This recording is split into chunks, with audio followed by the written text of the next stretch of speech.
బాలబాబు గారు, ఇందాక శివరాజ్ కుమార్ గారు చెప్పారు, అంటే ఆయన అక్కడ ఒక పాట పాడారు.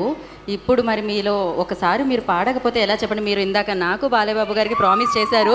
సో ఒక్కసారి ఒక్కసారి కరెంట్లో పాడతాను. నో ప్రాబ్లమ్స్ అయ్యా. పుష్ప పుష్ప పుష్ప పుష్ప పుష్ప పుష్ప ಇಲ್ ನೋಡೆ ಪುಷ್ಪ ಮಾತಾಡೆ ಪುಷ್ಪ ನನ್ನ ಮುದ್ದು ಪುಷ್ಪ ಏ ಪುಷ್ಪ ಪುಷ್ಪ ನನ್ನ ಎಂಡ್ರು ಪುಷ್ಪ ನಿನ್ ಕಂಡ್ರೆ ಪುಷ್ಪ ಎದೆಯೊಳಗೆ ಪುಷ್ಪ ಅರಳೈತೆ ಪುಷ್ಪ ಸೂಜಿ ಮಲ್ಲೆ ಜಾಜಿ ಮಲ್ಲೆ ಮೈಸೂರು ಮಲ್ಲೆ ನೀನೆ ಕೋಪ ಬಂದರೆ ಕೆಂಪಾಗ್ತೀಯೇ ಸಾನೆ ಚಂದ ನೀನೇ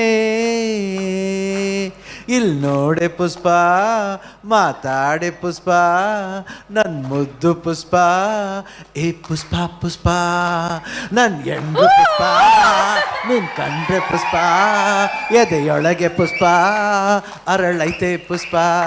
thank you. That was amazing. And thank you so much.